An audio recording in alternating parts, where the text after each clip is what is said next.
प्रांगण में आपका स्वागत करती हूँ। आप सब उपस्थित लोगों को मैं सूर्यकुंड की महिमा सुनाती हूँ।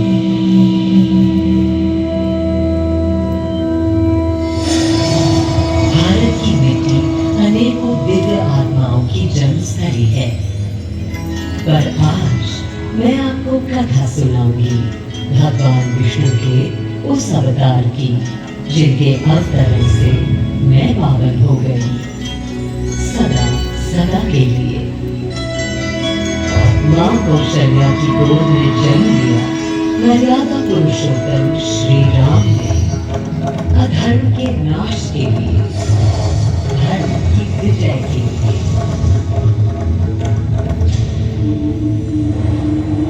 किंतु उन्हें अयोध्या त्याग 14 वर्ष के वनवास पर जाना पड़ा। पुनः वो घड़ी आई जब सीता माता के साथ उनका पुनः आगमन अयोध्या में हुआ। हर्ष था चहुओर और उल्लास था हर दिशा में। वो घड़ी बस आने को थी जिसकी प्रतीक्षा में मैं विद्वान थी, जाने कब से। प्रभु राम का राज्याभिषेक बस होने को था, हर कहीं उत्सव था, और इस उल्लास पर दुविधा की कालिमा छा रही थी। श्री राम प्रसन्न नहीं थे, राज्याभिषेक का कोई उत्साह उनके चेहरे पर नहीं था, उन्हें राज्य का लोभ नहीं था, सिर्फ अपनी प्रजा की चिंता थी।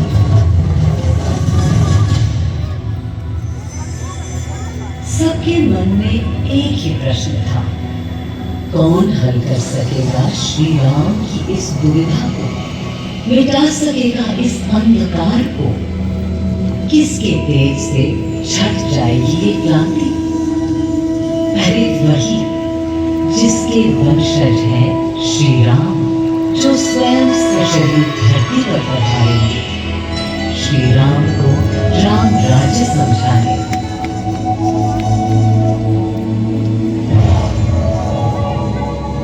ये गाथा उस शक्ति पुंज की है जो पृथ्वी पर जीवन और सृष्टि का केंद्र था, है और रहेगा। वो अखंड शक्ति स्रोत जो दिशा दिखाता है सदा अनवर, जिसने श्री राम का मार्ग प्रशस्त किया, आदि नारायण सूर्यदेव। अयोध्या वासियों को भी प्रभु श्री राम की इस दुविधा का आभास होने लगा था। देखा गया, तुम्हें देखा गया, कितने सब ऊंचाई से श्री रघुवीर पद की प्रसन्नता या तर्क निरप होने का ललक या उमंग कोई कुछ भी तो दिखी नहीं। मुकुट सामने रख कितने अधीर थे, वे तो थे अधीर, हाँ थोड़े गंभीर थे। सौम्य मुखमंडल पर निर्गुणों की पीड़ा थी, दीन असहाय वंचितों का दर्द था। उनके लिए मुकुट अथवा राज सिंहासन वैभव का लोभ नहीं। अब कैसे सुखी दिखे जब तक सुखी सारे लोग नहीं। तब दिशा निर्देशन के लिए श्री राम ने स्वयं सूर्यदेव का स्मरण किया। श्री राम सूर्यदेव का आह्वान करने लगे। क्लांत मन से उन्होंने अपने पितामह को याद किया। मन असमंजस में था उनका, कर्तव्य की सही दिशा उन्हें सूझ नहीं रही थी। क्या उचित है प्रजा के लिए, उनके लिए, वंश के लिए, धर्म के लिए, शांति के लिए, इसी परामर्श के लिए अंतर्मन से उन्होंने सूर्यदेव को पुकारा।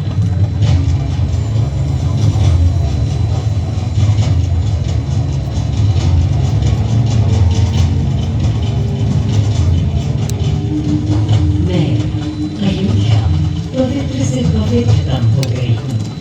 आज स्वयं श्री राम ध्यानरत हैं, मर्यादा पुरुषोत्तम आह्वान कर रहे हैं, उन सकारात्मक शक्तियों का संचार कर रहे हैं जो उन्हें, मुझे और मेरे यानी अयोध्या के हर निवासी को अनंत काल तक सही दिशा दिखाएंगी।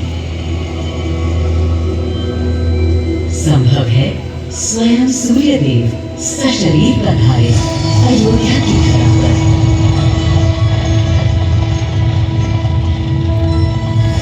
और देखो, श्री सूर्यदेव आने को हैं।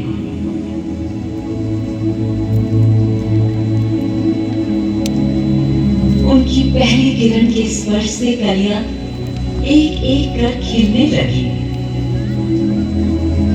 जीवन की कांति हर ओर धीरे धीरे फैलने लगी।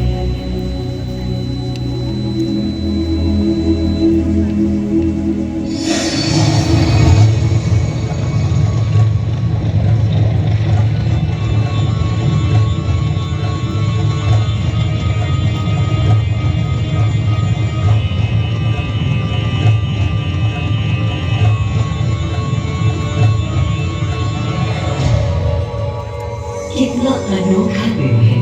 स्वयं सशरीर अपने अलौकिक स्वरूप में पधारे हैं श्री सूर्यदेव नारायण और उनके अधीर मन के संशय मिटाने को। अधीर है या गंभीर है, मैं जानता हूँ क्या उनकी पीड़ है।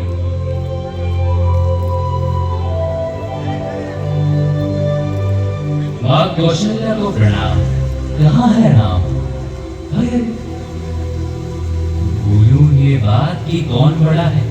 आ गया हो तो आपके चरण छू लूं। अरे नहीं नहीं, ये क्या करते हैं आदि पुरुष?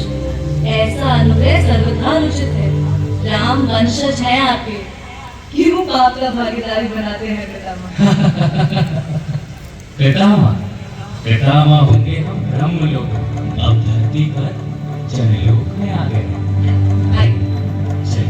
सूर्यदेव के आगमन पर माँ कौशल्या उन्हें मिली और विनती की कि हे देव, मेरे पुत्र की दुविधा दूर करें, उन्हें राह दिखाएं, ताकि अयोध्या का पूरे भारत का भविष्य निर्धारित हो सके। आपकी जब पहली किरणें आती हैं तब गोचारण होता है, चिड़िया गाती है। लेकिन इन दिनों कितनी उदास है। कारण है उनके राम की एकाग्र साधना और सुदीर्घ उपवास। सिंहासन की ओर चरण धरना नहीं चाहते, धारण नहीं करना चाहते हैं मुकुट। कोई बात नहीं, राज्याभिषेक के बाद राज्य जो भी चलाए, राम राज उसका ही तो कहलाएगा। मैं आ चुका हूं तपस्वी राम। मनस्वी राम, अपने नेत्र खोलो।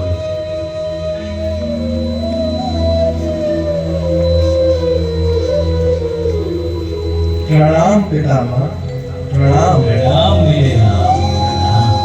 पितामह, राम राज क्या है? राम स्वयं पूछ रहे हैं कि राम राज क्या है। उन्हें अपना मेरा प्रश्न है। अभी तो आप कह रहे थे जो भी मैं कह चलाएगा। रहा था कि राम राज में राम के लिए भी विधान होंगे। आदिदेव, कुछ अनुमान तो मुझे है, लेकिन अब आप बताइए क्या विधान है।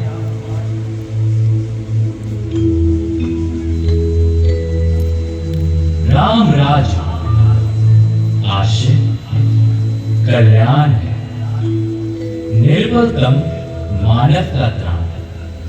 भय हो ना भीति, मुख्य राम राजनीति जन जन की प्रीति हो।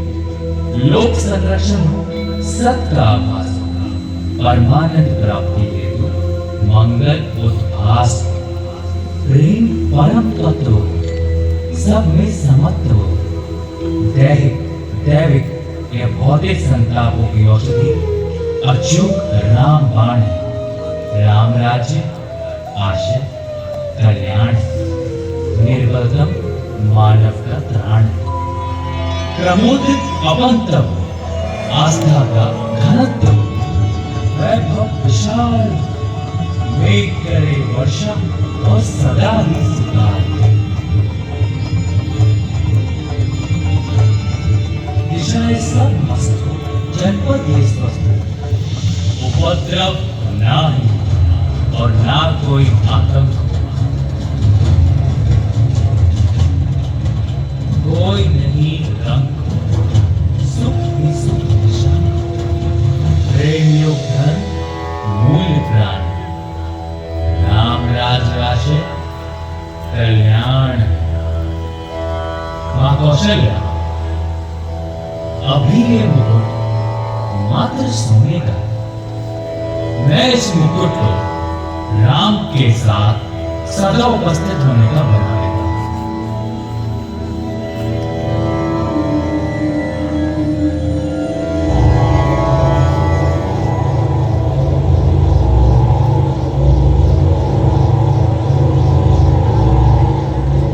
स्वयं सूर्यदेव ने मेरी यानी अयोध्या की धरती पर श्री राम को राम राज्य का वर्णन सुनाया, उसका आधार रखा और उनके मुकुट को अपनी रश्मियों से आशीर्वाद दिया। श्री राम के नेतृत्व में हर ओर खुशहाली, प्रेम, शांति और संयम फैला। हर ओर रोशनी, प्रकाश और जीवन का संगीत गूंजने लगा।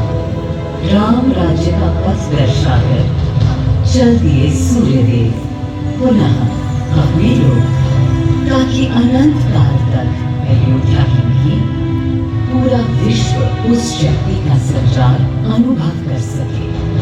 हर दिशा खिल उठी श्री राम के राम राज्य से। सूर्यदेव के स्पर्श से पावन हुई मेरी धरा, पर जहाँ उनका रथ रुका था वहाँ स्वयं यह कुंड बन गया। समय बदला, मेरा और इस कुंड का स्वरूप भी बदलता गया। स्कंद पुराण के अनुसार यह स्थल घोषार्क तीर्थ के नाम से भी जाना जाता है। जब प्रतापी राजा घोष यहाँ आए और उन्होंने ऋषियों को यहाँ स्नान करते देखा तो स्वयं भी किया, जिसके बाद उनका शरीर दिव्य, निरोगी